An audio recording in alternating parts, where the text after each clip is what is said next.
باللہ من الشیطان الرجیم بسم اللہ الرحمن الرحیم ان اللہ وملائکتہ یصلون علی النبی یا ایہا الذین آمنوا صلوا علیہ وسلموا تسلیما اللہم صلی علی سیدنا و نبینا و شفیعنا و مولانا محمد وعلی آل محمد وبارک وسلم۔ محترم خواتین و حضرات، السلام علیکم۔ پیام صبح کے ساتھ ایک بار پھر حاضر میں ہوں آپ کا میزبان انیق احمد۔ پیام صبح قرآن کریم کو سیکھنے کا پروگرام ہے۔ خواتین و حضرات، قرآن کریم سے قربت اور قرآن کریم کا علم اپنے اندر منتقل کرنا یہ دینی تقاضا ہے۔ تلاوت آیات ضروری ہیں، تلاوت کی جائے، پیچھے پیچھے چلا جائے، قرآن کریم کو سمجھا جائے، عمل کیا جائے، جہاں تک قرآن نہیں پہنچا وہاں تک قرآن کریم کو پہنچا دیا جائے۔ ہم بڑے شکر گزار رہتے ہیں اپنے معزز علماء کے کہ وہ تشریف لاتے ہیں اور قرآن کریم کی ان آیات کے معنی مفاہیم بہت ہی ایک سلیس انداز میں ہم تک پہنچا دیتے ہیں۔ آج ہم سورہ اعراف کی آیت نمبر 179 پر بات کروائیں گے اپنے ملک کے ایک جید عالم دین سے۔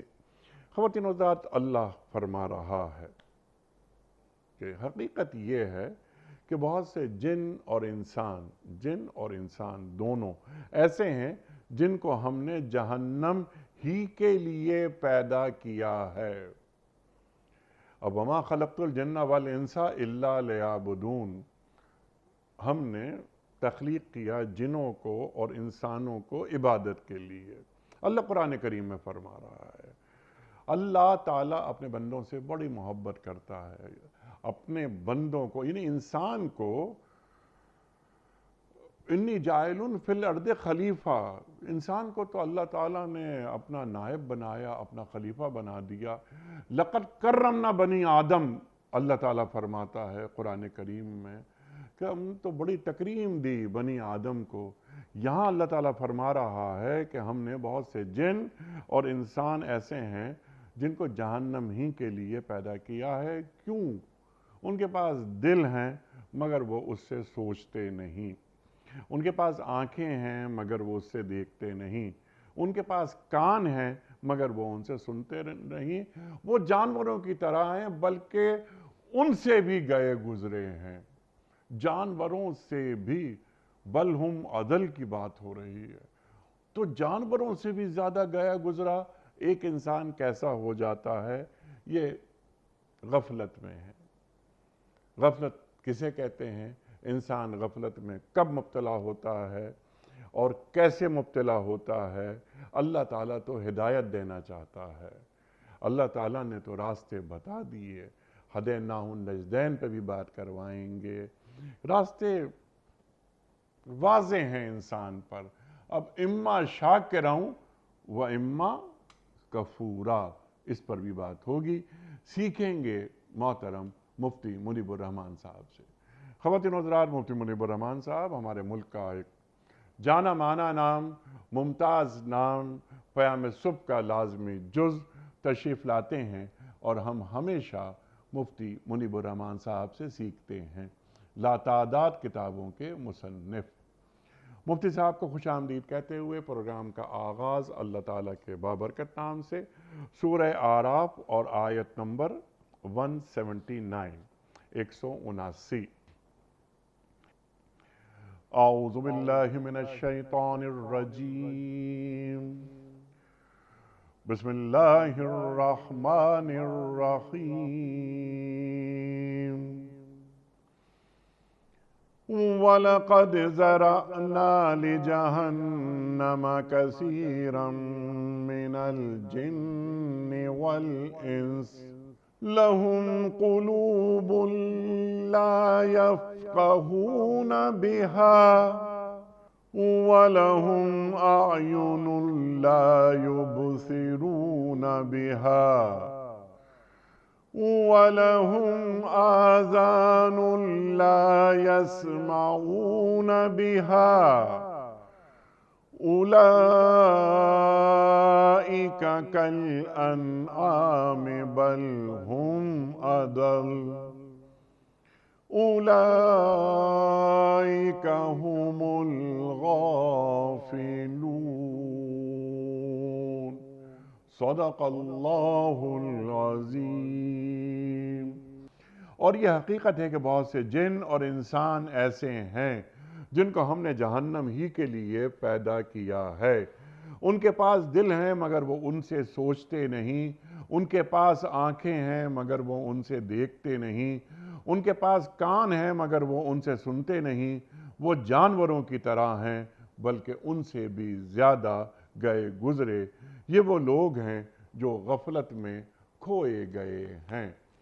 خواتین و حضرات، اس سے پہلے کہ ہم سوال رکھیں محترم مفتی منیب الرحمان صاحب کی خدمت میں آج کے پروگرام کے حوالے سے اور آج کی آیت کے حوالے سے، اس سے قبل کل کے پوچھے گئے سوال کا درست جواب اور آج کا سوال آپ کی خدمت میں۔ کل کا سوال یہ تھا کہ سرکار دو عالم صلی اللہ علیہ وآلہ وسلم نے مہاجرین اور انصار کے درمیان جو بھائی چارہ کرایا وہ کس نام سے مشہور ہے؟ درست جواب مواخات مدینہ۔ آج کا سوال نوٹ فرما لیجئے۔ قرآن کریم میں مکی سورتوں کی تعداد کتنی ہے؟ 87، 87، 114، 114 یا 72، 72؟ جو درست جواب آپ سمجھتے ہوں روانہ فرمائیے۔ ہمارے فون نمبرز ہیں 0092213452709۔ ہمارا دوسرا فون نمبر ہے 0092213400980۔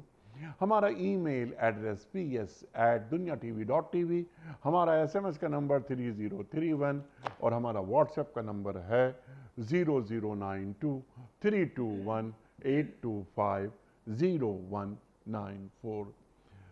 ارشاد فرمائیے سرکار، اللہ کیا فرما رہا ہے کہ بہت سارے جن اور بہت سارے انسان ہم نے پیدا ہی جہنم کے لیے کیے ہیں۔ ارشاد۔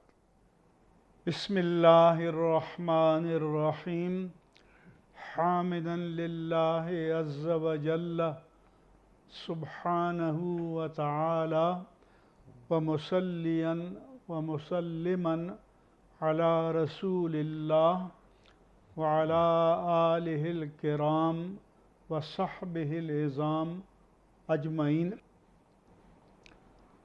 انیق من صاحب، یہ جو سورہ الاعراف کی آیت نمبر 179 ہے، جی، حساس موضوع پر مشتمل ہے اور اس کا ما قبل آیت سے بھی معنوی طور پر ایک تعلق ہے، کیونکہ جو چیزوں کو خالص عقل کے پیمانے سے تولتے ہیں تو ان کے ذہن میں سوال پیدا ہوگا کہ جب ان کو پیدا ہی جہنم کے لیے کیا گیا ہے تو پھر حساب کتاب کیسا، خیر کیا اور شر کیا، اچھا کون اور برا کون؟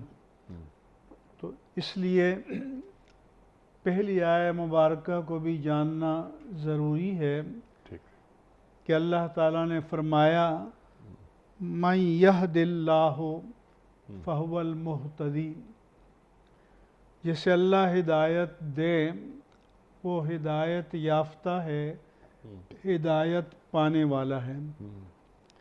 وَمَن یضلل، اس کے لفظی معنی تو ہیں جسے وہ گمراہ کرے، لیکن ہمیں جب کوئی کلمہ اللہ تعالیٰ کی ذات کی طرف منسوب ہو تو وہ معنی کرنا چاہیے جو اللہ تعالیٰ کی ذات کے شایان شان ہو۔ سبحان اللہ۔ اللہ ہدایت تو دیتا ہے، گمراہ کسی کو نہیں کرتا۔ اس لیے وَمَن یضلل کے معنی ہے جسے اس کی گمراہی میں چھوڑ دے۔ کون سی گمراہی؟ جس گمراہی کو اس نے اپنے آپشن سے، اپنی ترجیح سے، اپنی پسند سے اختیار کیا کسی جبر و اکراہ کے بغیر. سبحان اللہ. جیسے فرمایا کہ لا اکراہ فی الدین قد تبین الرشد من الغی، دین میں کوئی جبر نہیں، کسی کو زنجیروں سے باندھ کر دین کی طرف نہیں لایا جائے گا، کیونکہ ہدایت گمراہی سے ممتاز ہو چکی ہے. ہم نے بتا دیا کہ خیر کیا ہے اور شر کیا ہے، توحید کیا ہے اور شرک کیا ہے، کفر کیا ہے اور اسلام کیا ہے، ہدایت کیا ہے اور دلالت کیا ہے. تو فمن یکفر بالطاغوت ویؤمن باللہ، جو شیطان کا انکار کرے اور اللہ پر ایمان لائے، فقد استمسک بالعروۃ الوثقی، اس نے مضبوط رسی کو مضبوطی سے تھام لیا، پکڑ لیا، لا انفصام لہا، جس نے ٹوٹنا نہیں ہے. اس لیے دوسری آیت میں اللہ تعالیٰ نے فرمایا کہ قل یا ایھا الناس، آپ کہہ دیجئے لوگو، قد جاءکم الحق من ربکم، تمہارے پاس تمہارے رب کی جانب سے حق آ چکا. فمن اہتدی فانما یہتدی لنفسہ، جس نے ہدایت کو اختیار کیا کسی پر احسان نہیں کیا، اپنے فائدے کے لیے کیا. ومن ضل فانما یضل علیہا، جس نے گمراہی کو اختیار کیا وہ کسی اور کا کچھ نہیں بگاڑ رہا، اس کا وبال خود اسی پر آئے گا. دوسرے مقام پر پھر فرمایا من اہتدی فانما یہتدی لنفسہ ومن ضل فانما یضل علیہا، جس نے ہدایت کو اختیار کیا سو اپنے فائدے کے لیے کیا، اور جس نے گمراہی کو اختیار کیا اس کا وبال اسی پر آئے گا. وَلَا تَزِرُ وَازِرَةٌ وِزْرَ أُخْرَى، کوئی بوجھ اٹھانے والا کسی دوسرے کا بوجھ نہیں اٹھائے گا. وَمَا كُنَّا مُعَذِّبِينَ حَتَّى نَبْعَثَ رَسُولًا، ہم عذاب دینے والے نہیں ہیں تا وقت کہ ہم رسول بھیج دیں، اتمام حجت کر لیں. اس لیے فرمایا وَأَرْسَلْنَا رُسُلًا مُبَشِّرِينَ وَمُنذِرِينَ لِئَلَّا يَكُونَ لِلنَّاسِ عَلَى اللَّهِ حُجَّةٌ بَعْدَ الرُّسُلِ، کہ ہم نے وقتاً فوقتاً رسول بھیجے، نظام رسالت قائم کیا، وہ اللہ کے عذاب سے ڈرانے والے بن کر اور اللہ کی رحمت کی بشارت سنانے والے بن کر آئے.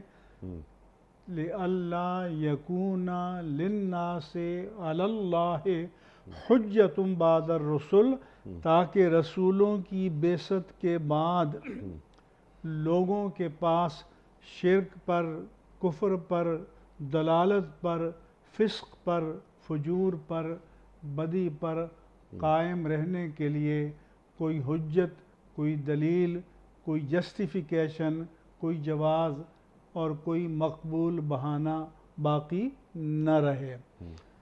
اس لیے قرآن مجید میں اس مضمون کو اللہ تبارک و تعالیٰ نے جا بجا مختلف انداز سے بیان کیا. تو اللہ نے کیا کیا ہمارے لیے کہ اللہ تعالیٰ نے ہمارے لیے ہدایت کے دو انتظام کیے، ایک داخلی اور ایک خارجی.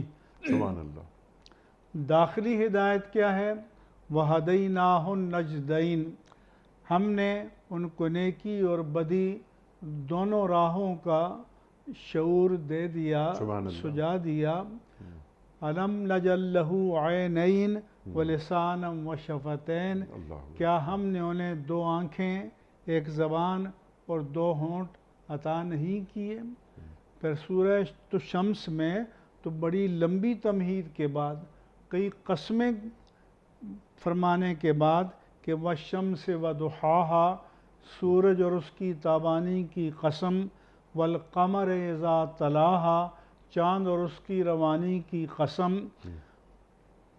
واللیل اذا یغشاہا والنہار اذا جلاہا، دن اور اس کے اجالے کی قسم، رات اور ظلمت شب کی قسم، والسماء وما بناہا، آسمان اور اس کی شان رفعت کی قسم، والارض وما طحاہا، اور زمین اور اس کی وسعت کی قسم، والنفس وما سواہا، اور تمہارے نفس کی قسم، اور وہ جو اس خالق نے اسے بڑا متوازن بنایا، فَأَلْهَمَهَا فُجُورَهَا وَتَقْوَاهَا، اس کی نیکی اور بدی بھی اس کو الہام کر دی۔ فرمایا کہ پھر قد افلح من زکاہا، جس نے اسے پاک رکھا وہ فلاح پا گیا، وقد خاب من دساہا، جس نے اسے خاک آلود کر دیا وہ ناکام و نامراد ہو گیا۔ تو اللہ تعالیٰ نے ایک تو ہمارے نفس میں، قلب میں، دل و دماغ میں یہ نیکی اور بدی کی تمیز کا ملکہ، یہ مہارت یہ پیدا فرمائی، اور پھر خارج میں انبیاء کرام علیہ السلام اور کتب الہی کی صورت میں ہدایت کا انتظام فرمایا، اور پھر فرمایا کہ من شاء فلیؤمن ومن شاء فلیکفر، کہ جو چاہے اپنے اختیار سے ایمان کو اختیار کرے، اور جو اپنی ترجیح، اپنے آپشن، اپنے اختیار سے کفر کو اختیار کرے۔ اور پھر جو آیت آپ نے پڑھی کہ اللہ نے فرمایا کہ هل أتى على الإنسان حين من الدهر لم يكن شيئا مذكورا، کہ انسان پر ایک ایسا زمانہ، ایک ایسا وقت آ چکا ہے جب اس کا نام و نشان نہ تھا۔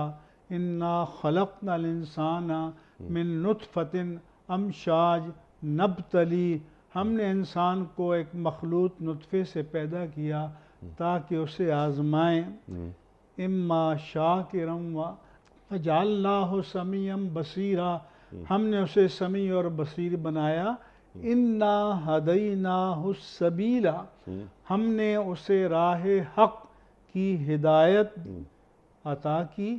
اب اما شاکرا و اما کفورا، اب اپنی ترجیح سے وہ شکر گزار بندہ بن جائے یا ناشکرہ بن جائے۔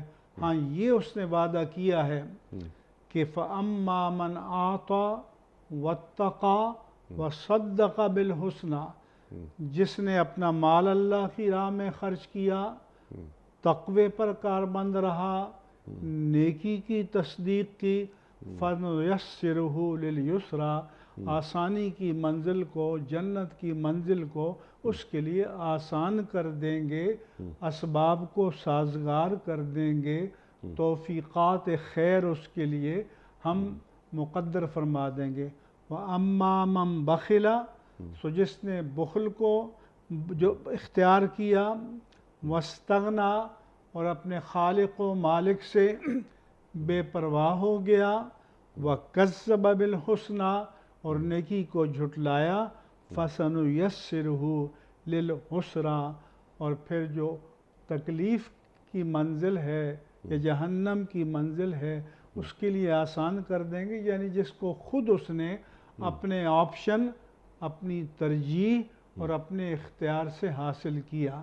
اسی طرح سے اللہ تعالیٰ نے فرمایا مَن يُرِدِ اللَّهُ أَن يَهْدِيَهُ يَشْرَحْ صَدْرَهُ لِلْإِسْلَامِ، جسے اللہ تعالیٰ ہدایت دینا چاہتا ہے اس کے سینے کو اسلام کے لیے کھول دیتا ہے۔ وَمَن يُرِدْ أَن يُضِلَّهُ، جس کے اپنے وبال کے طور پر اس کی گمراہی میں چھوڑ دیتا ہے، تو یجعل صدرہ ضیقا حرجا، اس کے سینے کو تنگ کر دیتا ہے، گھٹن والا کر دیتا ہے، اور کانما یصعد فی السماء، جیسے اسے آسمان میں اٹھایا جا رہا ہے۔ تو اللہ تبارک و تعالیٰ نے یہ بڑی بڑا وضاحت کے اہتمام ساتھ بیان فرمایا کہ یہ جبر کا نظام جی کوئی بھی نہیں ہے. سبحان اور اللہ. اس لیے ایک حدیث میں حضرت علی رضی اللہ عنہ فرماتے ہیں کہ رسول اللہ صلی اللہ علیہ وسلم ایک جنازے میں تھے کہ کوئی چیز، کوئی لکڑی، کوئی تنکا لیا، زمین کو کریدنے لگے. پھر آپ نے فرمایا کہ اللہ تعالیٰ نے تم میں سے ہر کے لیے ایک ٹھکانہ جنت میں اور ایک ٹھکانہ جہنم میں بنا لیا، مقعد فرمایا. صحابہ نے عرض کیا کہ افلا نتوکل وندعو عملنا، پھر ہم توکل کر دیں کہ ایک فیصلہ تو ہو چکا ہے جی اور ہم عمل چھوڑ دیں کہ نہیں. فَكُلٌّ مُيَسَّرٌ لِمَا خُلِقَ لَهُ، تو تم کام کرتے جاؤ، تم عمل خیر کرتے جاؤ. تو جس جبلت پر اس کو پیدا کیا یا جس کو اس نے اختیار کیا، اس کی راہوں کو اللہ تبارک و تعالی اس کے لیے آسان فرما دیتا ہے. اس لیے ہمارے ناظرین کرام کو جو شریک مجلس ہیں، یہ سمجھنا چاہیے کہ دین میں کوئی جبر نہیں. اللہ تعالیٰ نے کسی کو جبراً اس بات کا پابند نہیں کیا کہ وہ دین پر چلے، اس لیے کہ اللہ کے دو نظام ہیں، ایک تکوینی ہے، ایک تشریعی ہے. تکوینی نظام تو وہ ہے جس میں ہمارا کوئی اختیار نہیں ہے. مثلا ہمیں کس رنگت میں پیدا کیا، کس شکل میں پیدا کیا، کس قامت و جسامت میں پیدا کیا، کون سی صلاحیتیں عطا کیں، یہ ہمارے اختیار میں نہیں ہے. ہماری نمو کس گھر میں پیدا کیا، کس گھر میں پیدا کیا، ہماری عمر میں اضافہ، یہ ہمارا بیمار ہونا، تندرست ہونا، یہ سورج کا طلوع و غروب ہونا، ہواؤں کا، آندھیوں کا، طوفانوں کا، سیلابوں کا چلنا، بہار کا آنا، خزاں کا آنا، یہ نظام تکوین ہے، یہ بندے کے اختیار میں نہیں ہے. لہذا قیامت میں نہ رنگت پر فیصلہ ہوگا، نہ نسل پر ہوگا، نہ نسب پر ہوگا، نہ قامت و جسامت پر ہوگا، نہ صورت پر ہوگا. قیامت میں فیصلہ انسان کے ایمان اور اعمال پر ہوگا کہ جسے وہ اپنے اختیار سے، آپشن سے، ترجیح سے اختیار کرے گا. یہ اس نے بتا دیا ہے کہ میں نے ہدایت کو واضح کر دیا، سارے انتظامات کر دیے اور اس کے بعد تمہیں کھلا آپشن دے دیا. اسی لیے اللہ کے رسول صلی اللہ علیہ وآلہ وسلم نے حجۃ الوداع کے موقع پر کم و بیش 1,00,000 صحابہ کرام سے مخاطب ہوتے ہوئے فرمایا کہ لا حل بلغت، کہ اللہ کیا میں نے تیرے دین کی تبلیغ کا فریضہ بلا کم و کاست ادا کر دیا ہے. تو جب لوگوں سے پوچھا تو سب نے جواب دیا کہ بلا یا رسول اللہ، یا رسول اللہ صلی اللہ علیہ وسلم، آپ نے یقیناً قطعاً اللہ کے پیغام کو اس کے بندوں تک پہنچانے کا فریضہ ادا کر دیا ہے. تو آپ نے 3 بار فرمایا تھا کہ اللہم اشہد، اللہم اشہد، اللہم اشہد. اللہ تو گواہ رہنا کہ تیرے یہ بندے گواہی دے رہے ہیں کہ میں نے ابلاغ حق کا فریضہ کما حق ہو ادا کر دیا ہے. پھر یہ بھی فرمایا کہ فَلْيُبَلِّغِ الشَّاهِدُ الْغَائِبَ، اس پیغام کو جو یہاں پر موجود ہیں ان تک پہنچا دیں جو یہاں موجود نہیں ہیں.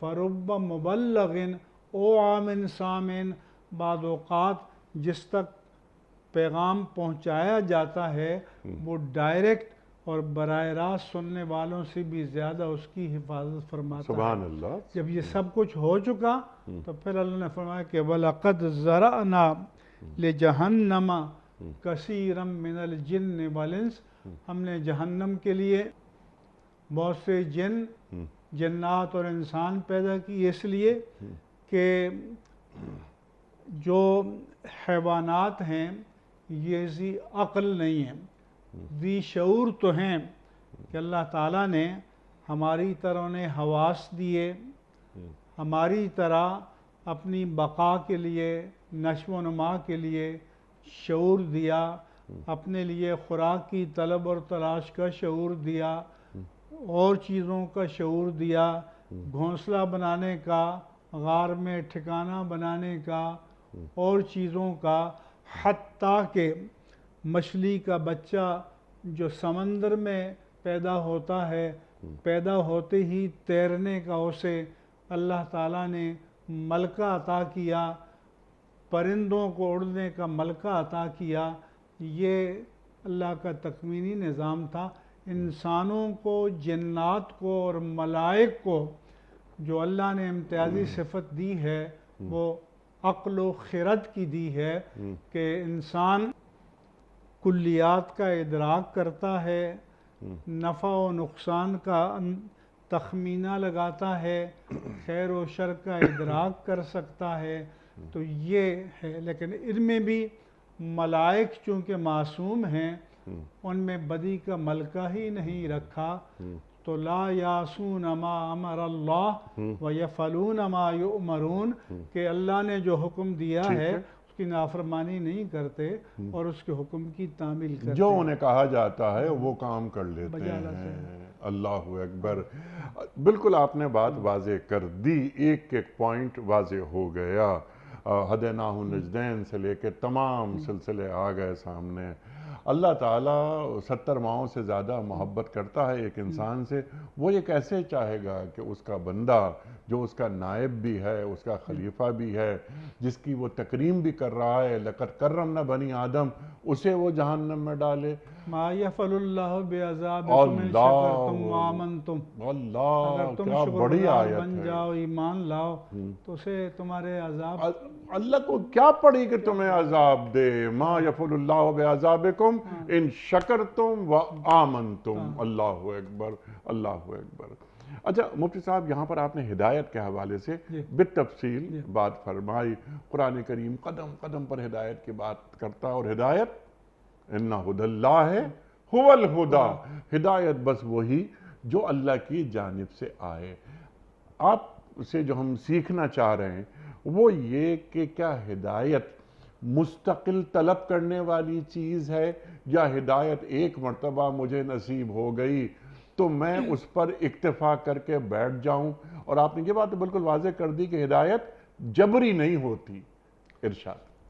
اسی لیے ہدایت کے دو معنی بتائے گئے ہیں، ایک راستہ دکھانا اور ایک منزل تک پہنچانا۔ سبحان اللہ۔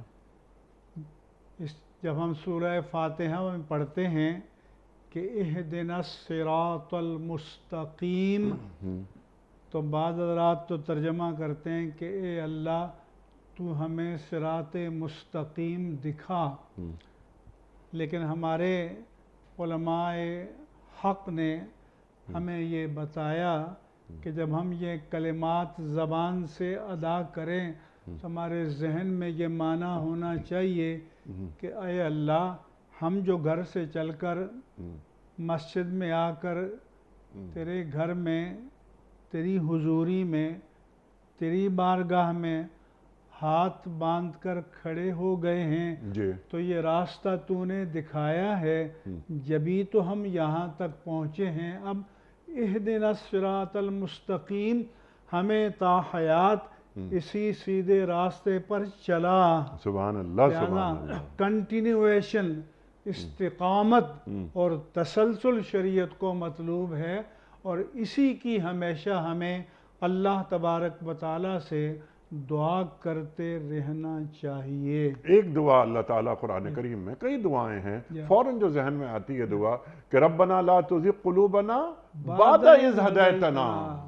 اللہ اکبر، اللہ۔ جی ارشاد۔ اس سے معلوم ہوا کہ ہدایت پانے کے بعد بھی لوگ گمراہ ہو جاتے ہیں۔ اللہ اکبر۔ تو اس لیے کہ اس ہدایت پر قائم رہنے کی توفیق بھی اللہ تعالیٰ سے طلب کرنی چاہیے۔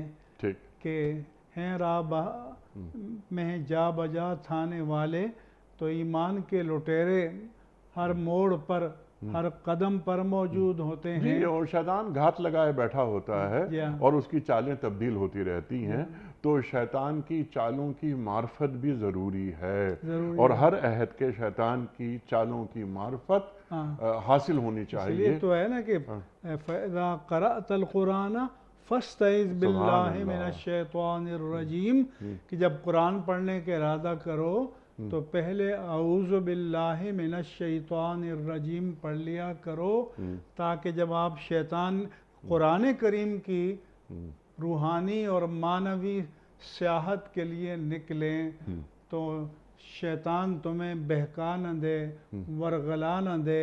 اعوذ باللہ من الشیطان الرجیم پڑھ کر اللہ کی پناہ میں آ جایا کرو، سبحان اللہ، اللہ کی حفاظت میں آ جایا کرو۔ جب آپ یہ کرو گے تو شیطان کے بہکاوے سے اور شیطان کے بھٹکنے سے محفوظ ہو جاؤ گے، ورنہ یُضِلُّ بِهِ کثیرا وَیَہْدِی بِهِ کثیرا۔ اللہ اکبر، اور یہ قرآن کے تعلق سے بات ہو رہی ہے کہ بہت سے کہ لوگ یُضِلُّ بِهِ کثیرا وَیَہْدِی بِهِ کثیرا، اسے پڑھ کر ہدایت پاتے ہیں، بہت سے گمراہ رہ جاتے ہیں۔ اللہ اکبر، اللہ اکبر، اللہ اما اکبر، شاکرن و اما کفورا، سبحان اللہ۔ دونوں طرح کی مخلوق پھر پائی جی جاتی ہے۔ بالکل، اللہ تعالیٰ نے ہدایت کا بھرپور سامان انسان کے لیے رکھ دیا ہے، اور بالکل وضاحت کے ساتھ آپ نے جو بات فرمائی کہ فَعَلَمَهَا فُجُورَهَا وَتَقْوَاهَا، الہام کر دی گئی ہیں چیزیں، نیکی بدی کیا ہے اور شعور دے دیا گیا۔ اچھا، ایک چیز اور ذرا ہم چاہتے ہیں کہ آپ ذرا اس کو اور ہمیں سمجھا دیں کہ جیسے میں نے عرض کیا تھا کہ ہدایت مستقل مانگنے والی چیز ہے، ہم ذرا جوڑتے ہیں لمحہ موجود سے، کیا ہم اللہ سے ہدایت میں اضافہ، بڑھوتری کی دعا مانگتے ہیں، یا وہ کون سا طریقہ ہوگا جس پر عمل کرنے کے ساتھ ساتھ ہم ہدایت کے اگلی جو منازل ہیں وہ طے کریں؟ مثال کے طور پر وَإِذَا تُلِيَتْ عَلَيْهِمْ آيَاتُهُ زَادَتْهُمْ ایمانا، اب کیا ہمارے ایمان میں اضافہ اور کمی بھی ہوتی ہے؟ قرآن کیا بیان کرتا ہے؟ ایک مرتبہ کی ہدایت حاصل کر لینا کیا میرے لیے کافی ہے؟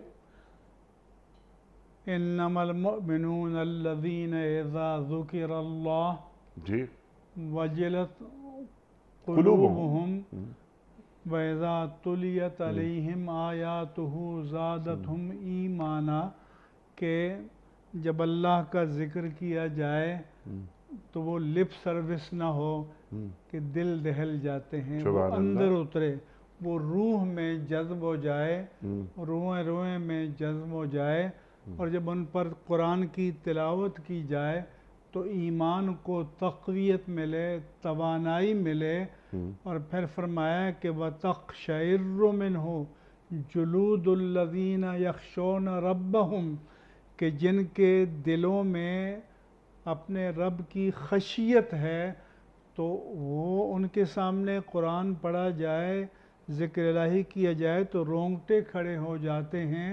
ثُمَّ تَلِينُ جُلُودُهُمْ وَقُلُوبُهُمْ إِلَىٰ ذِكْرِ اللَّهِ، اور پھر ان کی کھالیں اور ان کے دل اللہ کے ذکر کے لیے نرم ہو جاتے ہیں۔ تو جب نرم زمین ہو تو آسمان سے بارش برستی ہے تو وہ جذب ہوتا ہے پانی، اور پھر وہ برگ و بار کی صورت میں اس کا ثمرہ ہمیں ملتا ہے، اور دل کی سرزمین شاداب ہو جاتی ہے۔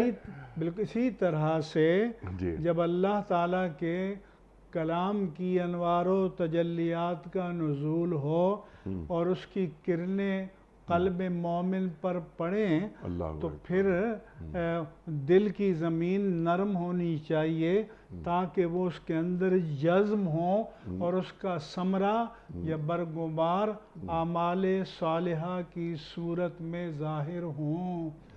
اسی لیے فرمایا، حضرت امام جعفر صادق سے کسی نے پوچھا کہ یہ جو اللہ فرماتا ہے کہ ان الصلاۃ تنہا عن الفحشاء والمنکر، کہ نماز بے حیائی اور برائی سے روکتی ہے. تو پوچھا کہ ہم جو نماز پڑھتے ہیں تو ہمیں کیسے پتہ چلے گا کہ ہماری نماز قبول ہوئی یا نہیں ہوئی؟ تو انہوں نے فرمایا کہ اللہ قرآن میں فرماتا ہے کہ نماز بے حیائی برائی سے روکتی ہے. اگر تمہاری نماز نے تمہیں ان بدعمالیوں سے روک لیا سبحان ہے اللہ، تو سبحان سمجھ اللہ. لو کہ وہ نماز قبول ہو گئی.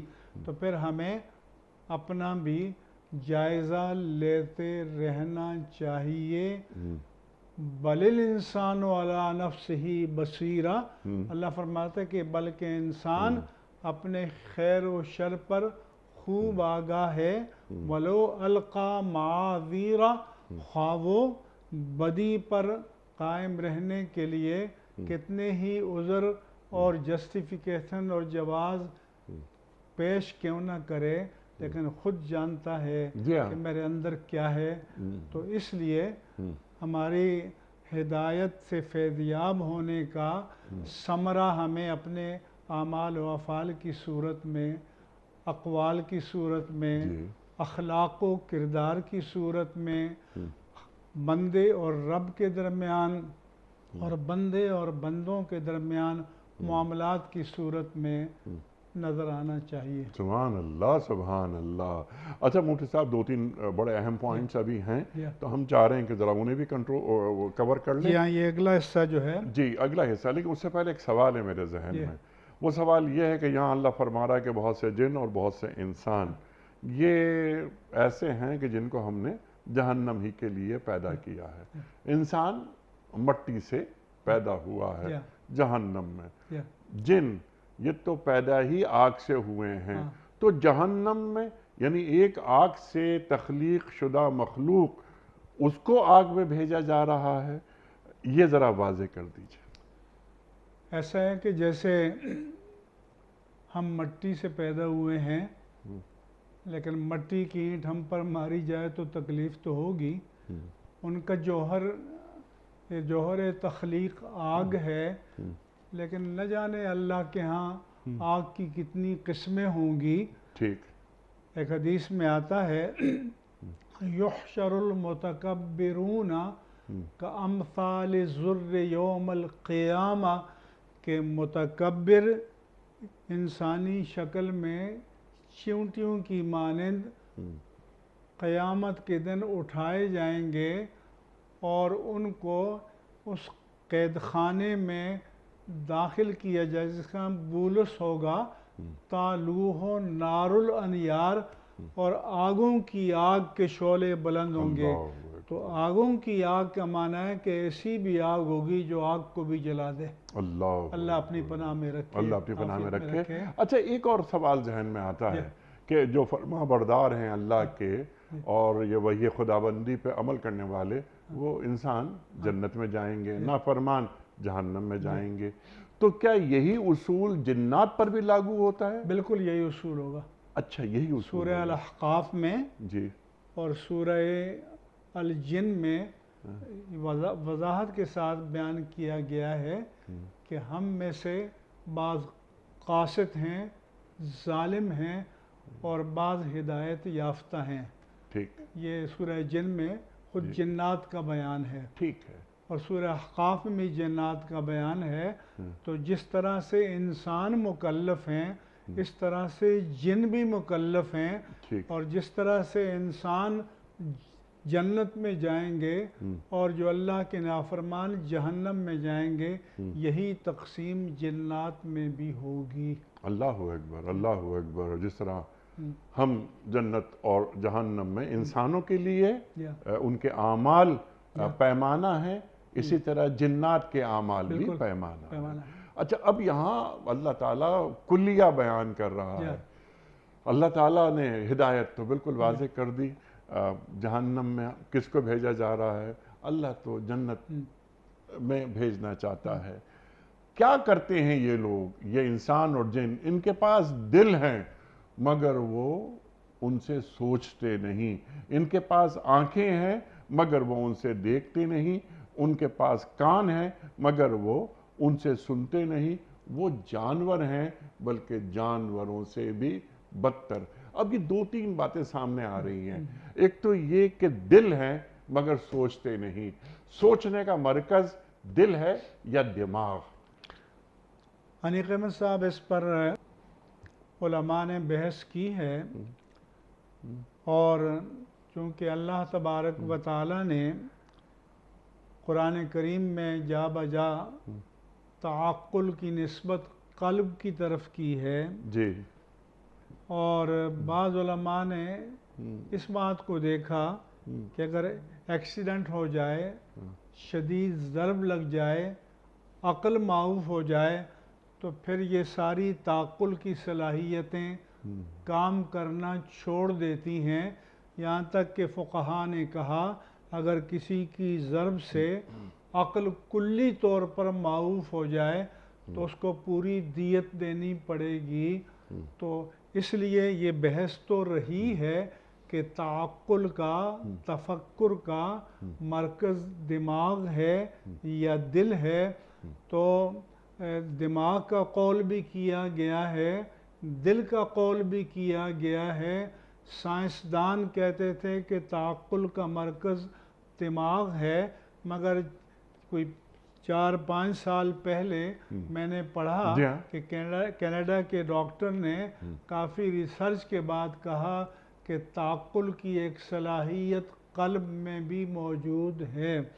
چونکہ یہ قرآن مجید کی نص صریح ہے، نص قطعی ہے، تو ہم دماغ سے تو تعقل کی نفی مطلقاً نہیں کریں گے، لیکن اس کا انکار بھی نہیں کریں گے کہ اللہ تبارک و تعالی نے قلب میں تعقل کی، تفکر کی، تدبر کی صلاحیت پیدا فرمائی ہے۔ سبحان اللہ۔ اور اسی لیے اللہ کے رسول نے فرمایا کہ الحلال بین والحرام بین، حلال بھی واضح ہے، حرام بھی واضح ہے، اور وَبَيْنَهُمَا مُشْتَبِهَاتٍ، ان دونوں کے درمیان بعض مشتبہ چیزیں ہیں جن کی حلت و حرمت ہر ایک پر آشکارا نہیں ہوتی۔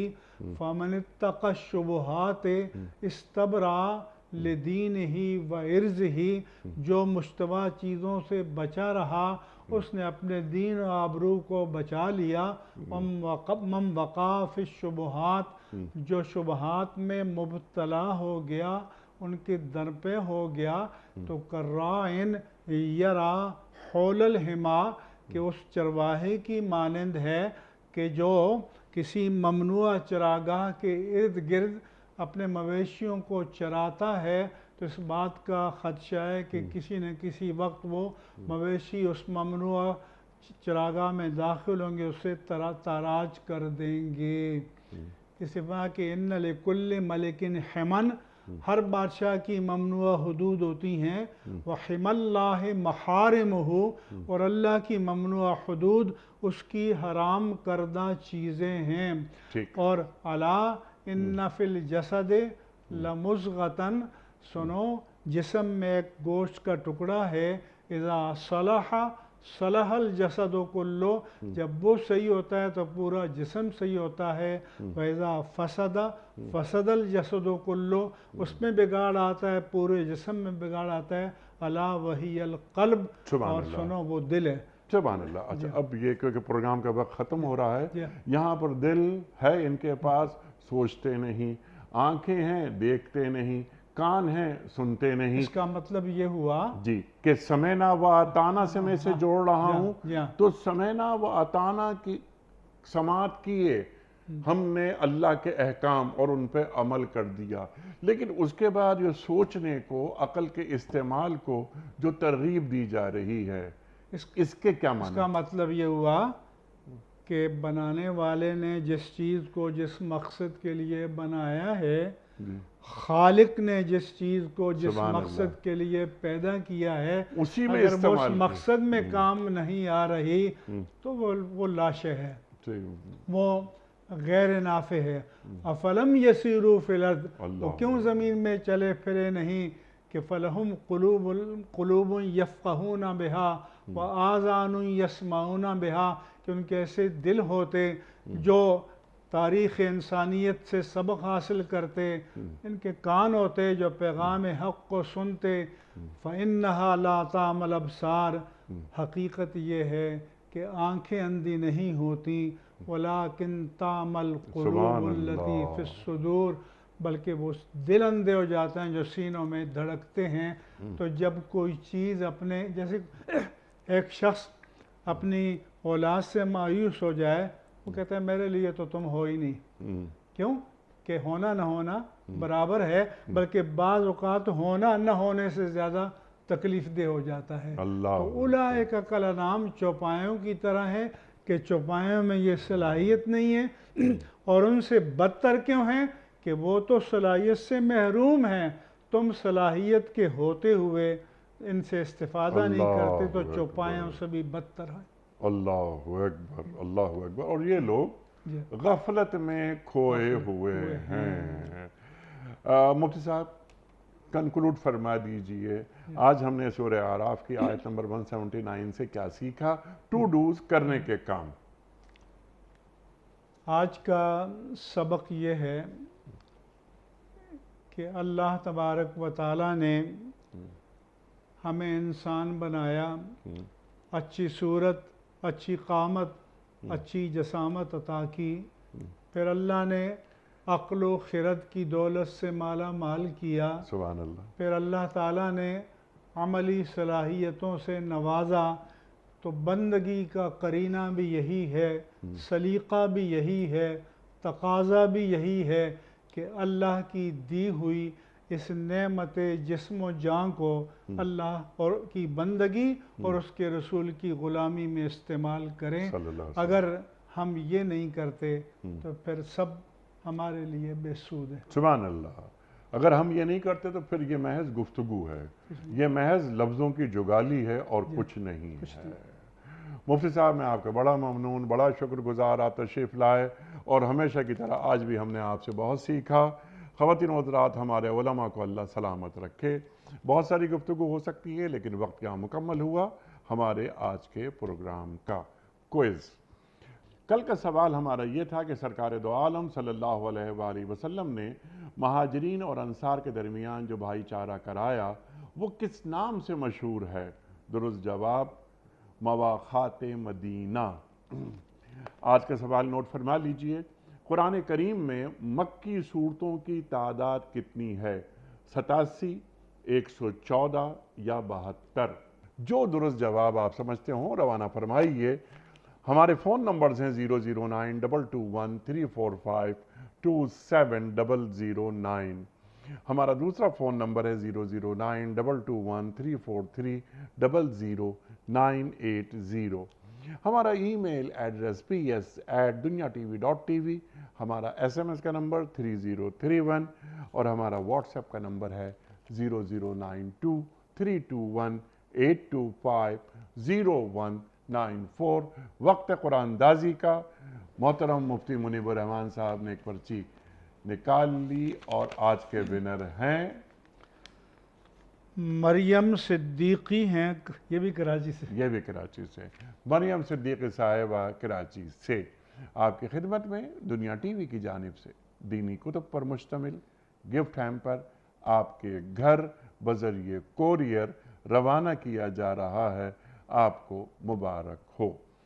پیام صبح کا اختتام ہوتا ہے روزانہ ایک قول پر، اور وہ قول ہوتا ہے صاحب نہج البلاغہ امیر المومنین حضرت علی مرتضیٰ کرم اللہ وجہہ کا۔ آپ فرماتے ہیں آدمی کی قیمت اس کے اچھے اعمال ہیں، آدمی کی قیمت اس کے اچھے اعمال ہیں۔ سبحان اللہ، سبحان اللہ۔ اپنے میزبان انیق احمد کو کل تک کے لیے اجازت دیجیے۔ خدا حافظ۔